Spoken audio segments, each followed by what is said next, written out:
Aries, tignan natin kung ano ba yung mensahe para sa iyo ngayong January 2025. Keep in mind po na ito ay general reading lamang.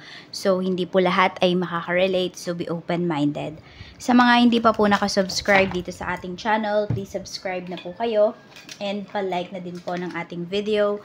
At sa mga nais pong mag-avail ng ating private readings, ng ating Evil Eye Amulet Necklace at ng ating Tiaras Bracelet, makikita nyo po yung link sa description box. Tarot Intentions by Aliana Reyes. Okay? Tignan po natin kung ano ang mensahe para sa'yo. Tignan muna natin yung energy. And by the way, pwede nyo po palang panoorin yung inyong Moon, Rising, and Venus sign. Pag di po kayo nakaresonate dito, Aries. Spirit guide energy po ni Aries. We have the Hanged Man. Okay, maraming sinasakripisyo, maraming mga setbacks din ngayong month na ito. Yan pa, parang may hinihintay kayo. Hindi kayo makapag-decide. Nahirapan kayong mag-decide dito.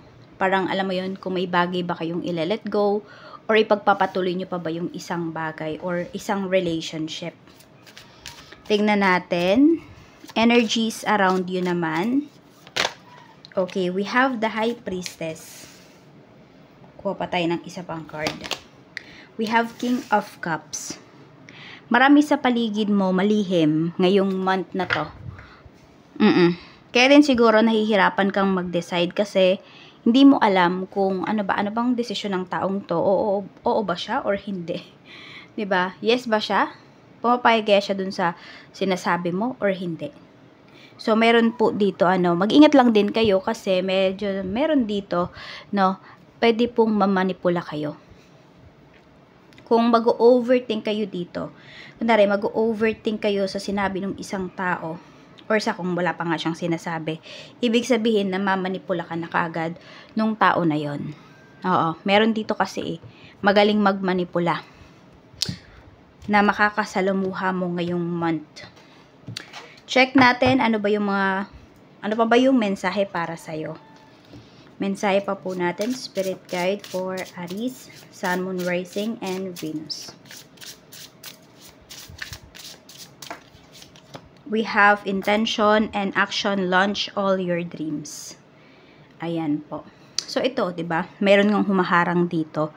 Kaya minamanipula ka ng taong to through your emotions or through your through your thinking. Ayun yung sinasabi sa'yo, umaksyon ka na dito. 'Di ba? Put your intention and your action together. Magsisimula na yan. Meron kang matatapos dito. May ma-accomplish ka ngayong month na ito. So, wag mong hayaan yung mga tao na to, na manipulahin ka. Check natin ano pa yung ganap sa life mo. We have Ace of Swords. Okay, ayan po, meron tayong good news. Sabi nga, nakalagay dito, I got this job. So, pwede po na may naghahanap ng work sa inyo. Ayan po, pwede pong ma-approve or ma-hire yung iba sa inyo.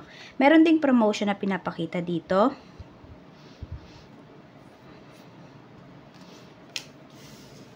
Four of Wands. Pwedeng may maglo-loan, tapos makakapasa po kayo, mag-grant yung ninyo, ma-approve yung loan nyo. Three of Swords. Okay. May uuwi ba dito, galing sa ibang bansa? Medyo may disappointment kayo na mararanasan. Di mo to ine-expect. Parang yung iba sa inyo, umaasa pa rin talaga kayo na, yan, parang kung ano yung binibigay mo sa family mo, kunwari, para sa pagpapagawa ng bahay or pagkuha ng sasakyan or ng motor. Nagbibigay po kayo monthly. 'Di ba? Nagpapadala kayo ng extra money. Pero malaman-laman mo, wala palang motor, wala palang sasakyan na binabayaran. Kaya pwedeng may pangmamanipula dito. Meron dito pwedeng kung uuwi kayo, kung kayo ay nasa ibang bansa po, meron dito tumututol na umuwi ka. Sinasabi, hindi mag-extend ka muna dyan, tsaka ka na lang umuwi, ganyan, di pa tapos yung ganito natin, yung mga ganyan, yung mga bayarin natin. May tinatago po kasi. You know? Malungkot kayo dito. Kung sa relationship naman po ito, yung akala mong matibay na relasyon, yun pala may third party. Tignan natin. Pagdating naman po sa trabaho, kamusta naman yung mga may current job? We have Knight of Cups. We have Two of Wands. Bakit yung mga may current job dito parang nagbabalak umalis? Nine of Wands. Hindi naman.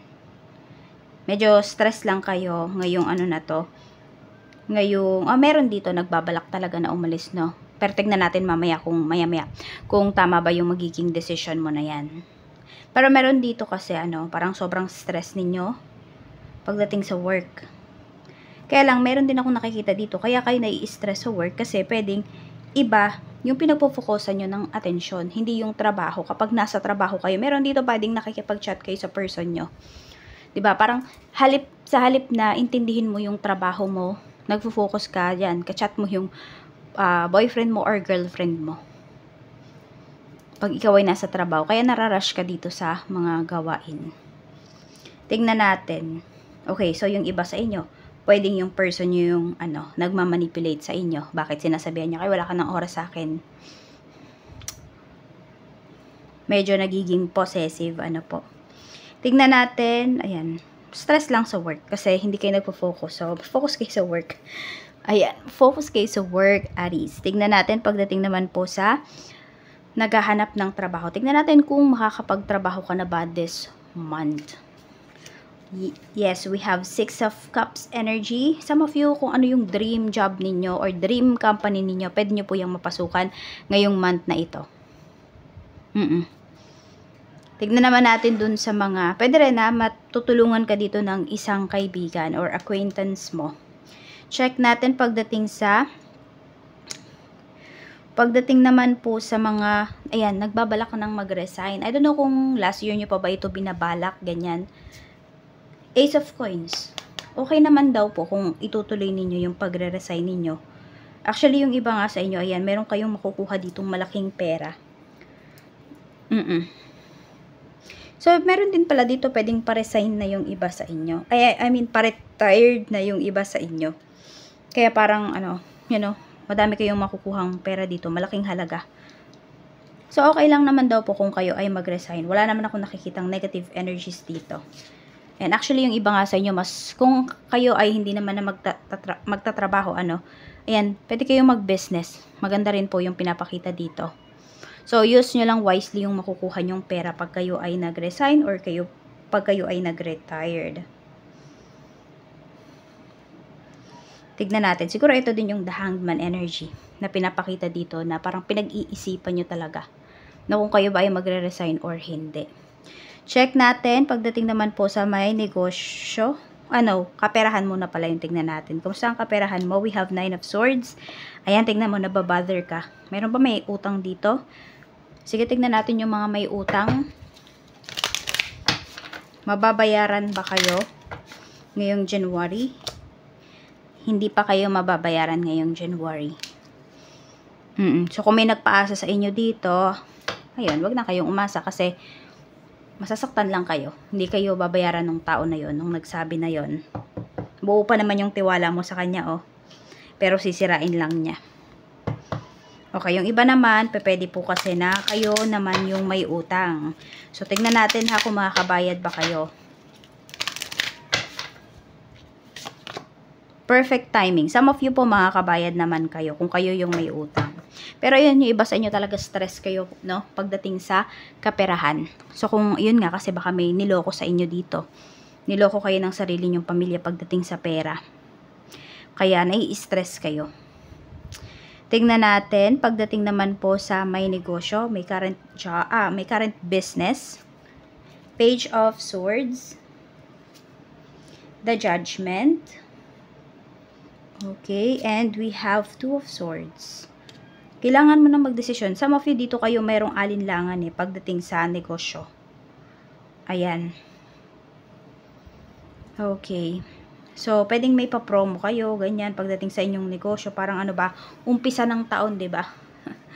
Oo, umpisa ng taon may promo agad yung iba sa inyo. Tignan natin kung kamusta yung kikitain nyo pag ginawa nyo yan. Okay. 5 of Cups yung energy. So, siguro kung ayan, naiisip ninyo, magpo-promo kaya tayo ngayong month na to. 'Di ba? Ngayong pagpasok ng 2025, wag daw muna. Yan. Siguro gawin niyo lang to if may mga stocks po kayo na sabihin natin na alam nyo na, malayo pa yung expiration ha. Pero alam mo yon, kung magtatagal pa yun sa store mo, ganito, baka may sabi natin yung quality pwedeng bumaba, ganun. So yun, pwede nyo po yung gawin kung yun yung nangyayari o yun yung kinakaharap po ninyo. Yan, may kasi tayo meron ka kasing lungkot na mararamdaman. Okay, so pwede po kasi na balik puhunan lang yung mangyayari kapag ginawa nyo yan. Pero siguro mas okay na din yun kaysa sa inyo ma-expire yung produkto kung pagkain man po yan. Or totally kung ano man yung binibenta nyo, baka hindi nyo na siya mabenta.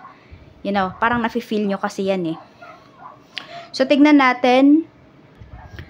Pagdating naman po sa mga gustong mag-business, perfect time na ba ang January 2025 para kayo ay mag-start? Ace of Cups and 4 of Cups. Simulan nyo na po. Huwag na kayong magpaligoy-ligoy pa. Okay, maganda naman ang pinapakita sa'yo dito. Gawin nyo na po. Start nyo na yung business na pinaplano po ninyo. Sabi nga dito, diba? Intention and action, launch all your dreams. Kaya, simulan mo na po. Yan. Medyo na-overwhelm lang siguro yung iba sa inyo. Tignan po natin pagdating naman sa mga nalulugi yung business. The Chariot. And makakabawi pa kayo. Kailangan mo na lang talagang umaksyon dito. 8 of Cups. Ayan po. So, tignan mo, bakit ba nalulugi yung business mo? Diba? Siyempre, dapat alam mo po yun eh. Hindi lang yung laban ka ng laban dito, tas di mo naman pala alam kung ano ba yung pinagmumulan ng pagkalugi ng business mo. Very important po yun. Dapat alam nyo. Alamin nyo kung ano ba yung problema ng business ninyo. Kasi sinasabi naman po dito, masusolusyonan nyo siya ngayong January. Check natin, pagdating naman sa family, kamusta ang family? We have the Star, so merong gagaling sa family, baka merong may sakit po, ayan, or baka may magkasakit, pero madali lang din naman pong makaka-recover.